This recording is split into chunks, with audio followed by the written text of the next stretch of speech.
This is the poem that started it all out. Oh, can you hear me? Yep. All right. That's the poem that started out. Some time ago, I was inspired to start writing, and I couldn't believe myself what came out. But here we go. This is called Fears. Life driven by fear. Can you sense it here? Fear of change, fear of life rearranged. Fear dominates my mind, running fears all the time. Fear of being judged. Fear that the toilet won't flush. Fear of not being accepted, the same as rejected. Fear of growing old alone. Fear I'll have no one to hold. Fear of not being good enough. Fear of not being tough. Fear of not being funny. Fear of not enough money. Fear I won't make my parents proud. Fear I'll fart aloud. Fear of going crazy. Fear I'm always going to be lazy. Fear that the world will end soon. Fear of a popping balloon. Fear that this poem won't be long. Fear is what keeps me from being strong. Fear of clouds is silly to me, but they scare the shit out of somebody. Fear you won't clap at the end of this. Fear I won't pass the test. Fear I won't find true friends. Fear I won't find a means to an end. Fear of lung cancer. Fear of not finding the answer. Fear of life spinning out of control. Fear that you know. Fear now I'll run out of time. Fear I'll get caught for someone else's crime. Fear of never being able to smoke pot. Fear that I like it a lot. Fear runs our lives. There's no denying. If you don't believe that, I'm sorry, but you're fucking dying.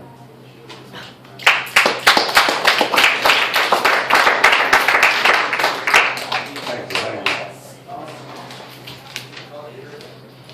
All right, this is pretty good. This is called False Pride. And, all right, here we go. All right, taught when I was young to hate everyone. Race, pride, prejudice, just plain ignorance.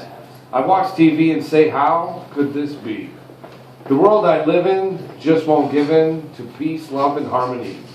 It's not up to me, the powers that be want us to fight, raping everyone's rights.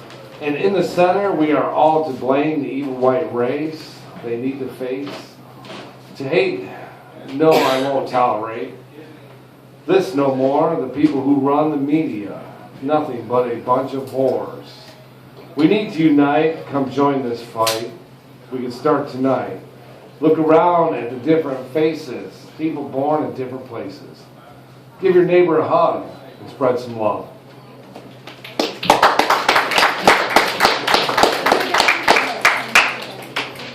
Oh, this one's, it's short, but it's pretty funny. I thought about it.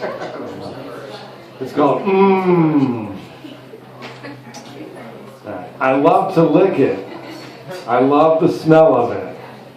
I love to finger it. I love the warm feel of it. I love the taste of it on my lips. I love the wetness on my fingertips. I'm talking about a buttery biscuit, you perverts.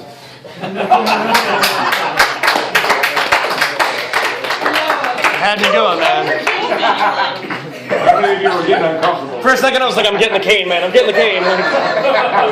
Get him out of here.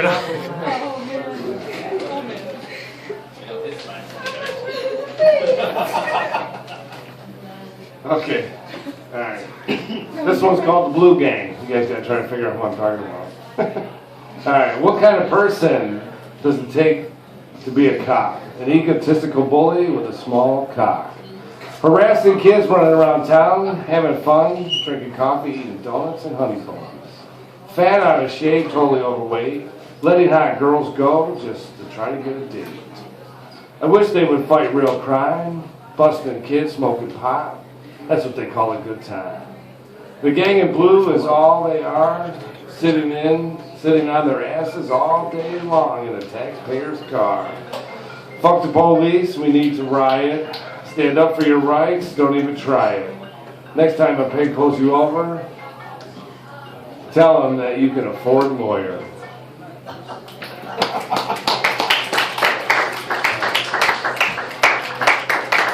Thank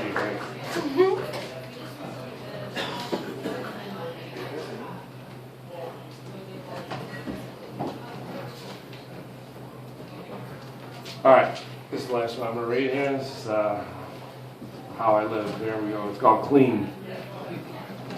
Now that I'm clean, my mind works like a well-oiled machine. I thank God every day for carrying me all this way. A meeting a day keeps the thoughts of the drink away. Doing the work of the 12 steps keeps me away from the yets. Sometimes I don't like my sponsor tells me to do, but it's usually the right thing and I feel better after I follow through. Cleaning house and admitting my faults was the hardest thing that I've ever had to do. But a huge weight has lifted when I was through. One day at a time is my favorite rhyme. I hear it all the time. Sometimes I need to live 1 minute, 1 hour at a time.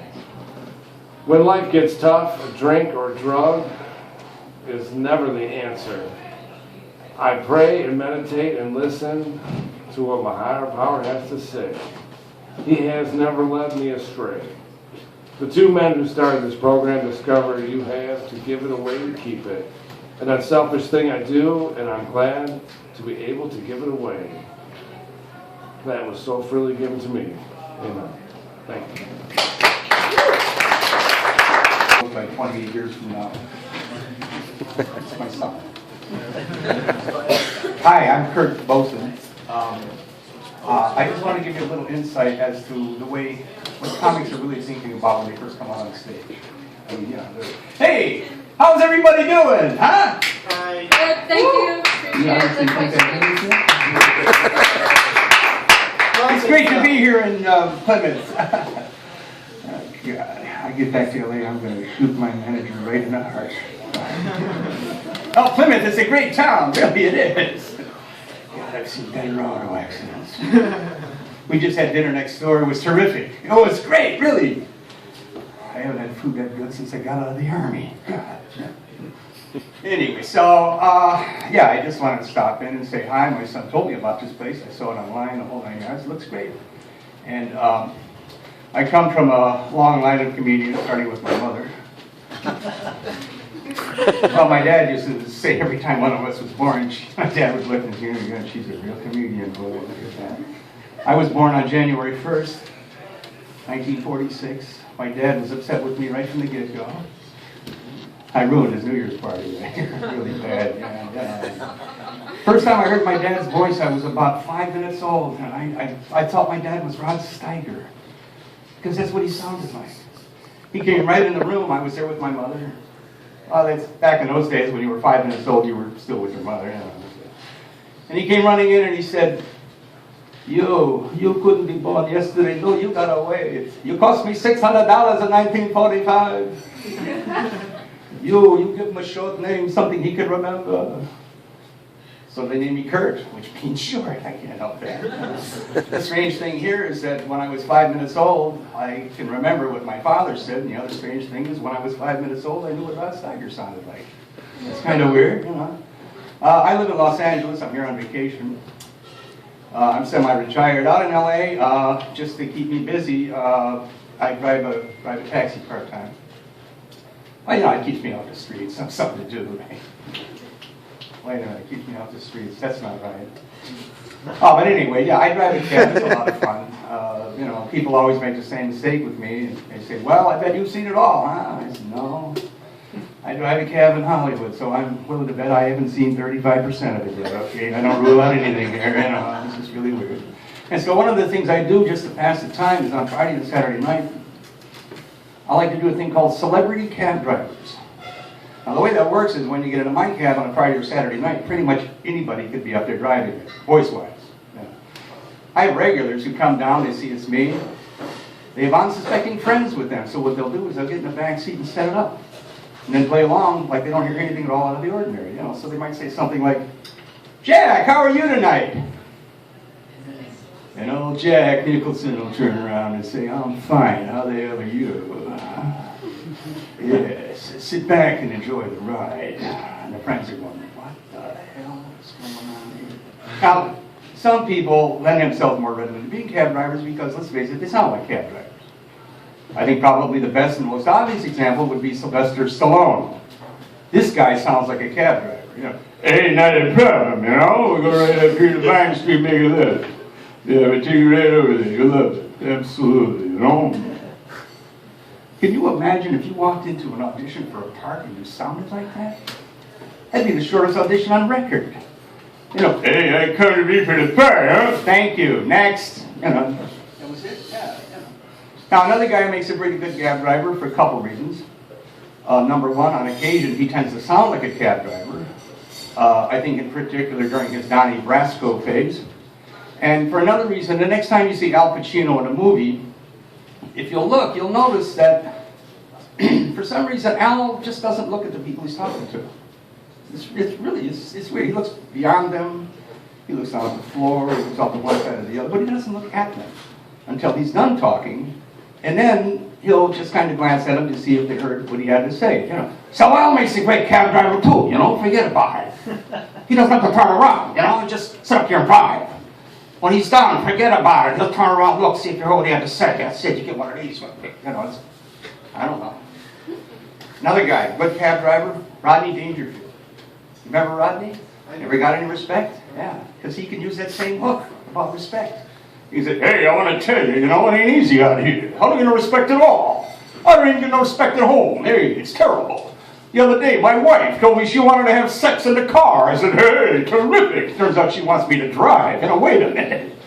I went to McDonald's the other day. The guy said, you don't deserve a break, you know, really. And I grew up in a tough neighborhood right here in Detroit. My neighborhood, the cops didn't make house calls, you know. My neighborhood, you could walk 10 blocks, never leave the scene of a crime. It was terrible. You know, and let me see now, another good one, I don't know if he'd make a good cab driver or not, but he did work nights on television for 30 years, and that was Johnny Carson. And you know what? I really miss Johnny. Let me put it to you this way. Every time I saw Johnny, I miss Johnny even more. You know, you know what? I did not know that. All right. And somebody asked me the other day, do you do Christopher Walken? I said, no, the guy's crazy. I mean, no, it's serious. The guy's nuts. Look at him. I never figured out why he talks like that. It's really strange. People go, yeah, okay, good. Now, not too long ago, somebody asked me, they said, if you're going to learn to do an impression of George W. Bush. And I looked at him and I said, why the hell would I do that? Think about it. I mean, I'm serious now. I mean, that don't make no sense, you know what I'm saying? I mean, I understand. I ain't the brightest bulb in the knife drawer, you know what I'm saying? But it don't take a rocket surgeon to figure that out, does it? Hang on a second while I bounce my IQ off the tarmac here for you. And they said, you know what? Don't bother with that one either. So. Anyway, I'll wrap the whole thing up by saying, yeah, my mother was a comedian. She had this thing she used to do. She was Irish. And just to prove that people weren't really listening for a good portion of the time, she would take all the old cliches and give them a little bit of a twist. And just say them off the cuff and, you know, with an Irish brogue and everything. And people would never even catch it. She'd say things like, well, no, you see, that's 6 of one and 2 dozen of the other now, isn't it? Mom, you're not exactly a math major, are you? That's 6 of one and half a dozen of the other. Oh, that's the long and the short of it, lad. Or she said things like, oh, don't worry, lad. We'll burn that bridge before we cross it. That sounds like a plan, Mom. Yeah, that's a good idea. And another great one, if something was real easy, she'd say, oh, don't worry, lad. It's just like falling off a bicycle. You never forget how. That's true, too. Yeah. And then I think one of my favorites, though, was when she came up with a really great time-saving, step-saving idea. She'd say, well, you see, now that way, we can throw 2 rocks at the same bird. Yeah. And God help you if you ask my mother to tell you what time it was.